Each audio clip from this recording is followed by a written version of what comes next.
AssalamuAlaikum, Uncle Yusuf. Walaikum assalam, my dear Abu. Uncle Yusuf, I was waiting for you. I wish to listen to the story of Salman Al Farisi radiallahu anha. I'll tell you the story of Salman radiallahu ta'ala anhu.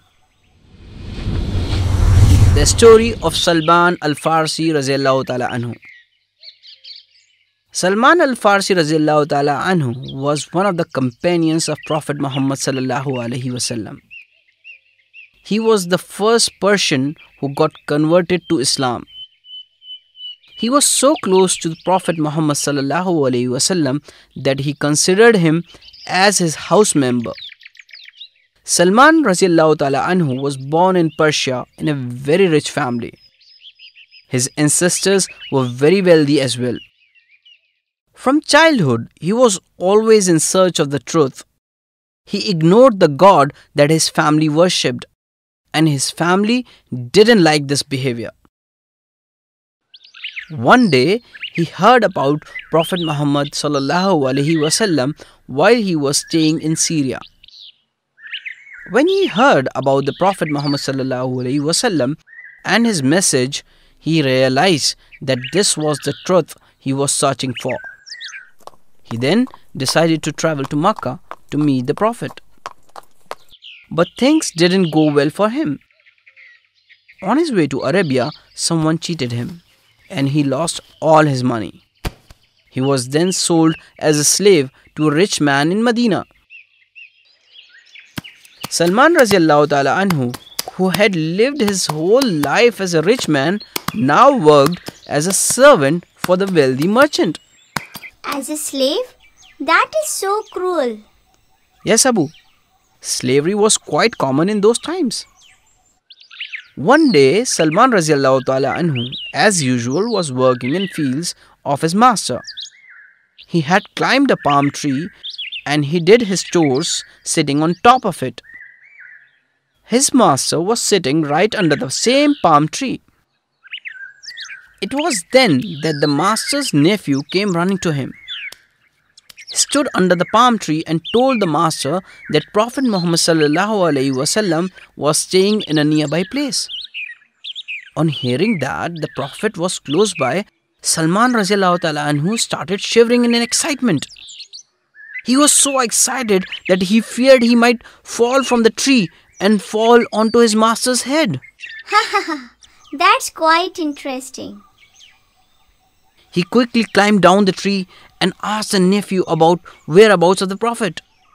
When the master saw his slave talking to his nephew, he was angry.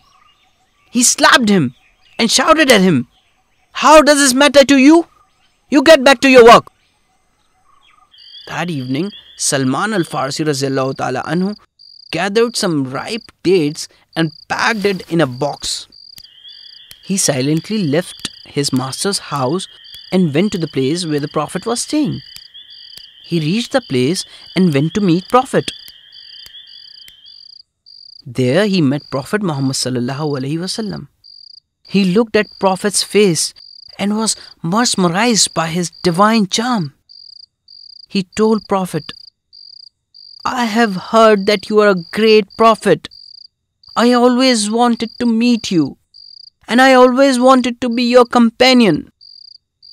He gave the box of dates to the Prophet and said, "Please accept these dates as my offering." The Prophet ﷺ accepted the offering and then he asked his companions to eat them. However, he did not eat any of it. Salman radiallahu ta'ala anhu observed that the Prophet Muhammad ﷺ did not eat the dates. Therefore, he gathered some more dates and went to meet the Prophet again. He met the Prophet ﷺ and said, "I noticed that you did not eat the sadaqah I gave. This, however, is a gift for you." Prophet ﷺ was impressed with Salman radiallahu ta'ala anhu's character and he happily accepted his offering. This time he and his companions ate the dates. The Prophet Muhammad sallallahu alaihi wasallam accepted Salman radiallahu ta'ala anhu as his companion. In the meantime, his master realized that his slave was missing. He went searching for him. The Prophet, when came to know about this, released Salman radiallahu ta'ala anhu from his slavery by paying a price for him. Salman radiallahu ta'ala anhu was so blessed that the Prophet himself helped release him from the slavery. People call Salman Al Farisi radiallahu ta'ala anhu as Salman of Good, as he was very caring and he was concerned about others all the time. He was a simple man too. He had only one cloak which he wore and slept on. Once, Salman radiallahu ta'ala anhu visited Abu Darda radiallahu ta'ala anhu at his home. Abu Darda radiallahu ta'ala anhu was also a companion of the Prophet Muhammad sallallahu alaihi wasallam. He found Abu Darda radiallahu ta'ala anhu's wife in a miserable state and she looked very tired. He asked her why she was looking so tired and upset. He understood from her reply that Abu Darda radiallahu ta'ala anhu had renounced all the worldly materials and he lives only with what is just sufficient. At the same time, poverty was striking them from the other side. Salman radiallahu ta'ala anhu decided to talk to Abu Darda radiallahu ta'ala anhu about this and decided to advise him to make a relaxation on his current style of living. When Abu Darda radiallahu ta'ala anhu came back home, he immediately invited Salman radiallahu ta'ala anhu to have the meal.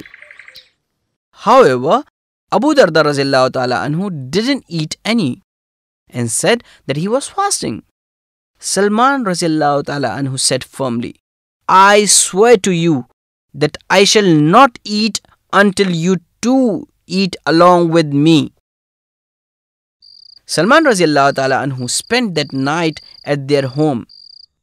During the night, Abu Darda radiallahu ta'ala anhu got up to pray, but Salman radiallahu ta'ala anhu got hold of him and said, "O Abu Darda radiallahu ta'ala anhu, Allah has a right over you, your family has a right over you, and your body has a right over you.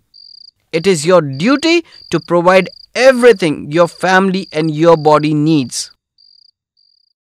In the morning, they both prayed together. After the prayers, he left his home and went to meet the Prophet Muhammad sallallahu alaihi wasallam.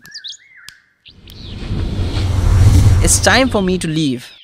I'll tell you another story tomorrow. Ma'assalam. Ma'assalam, Uncle Yusuf.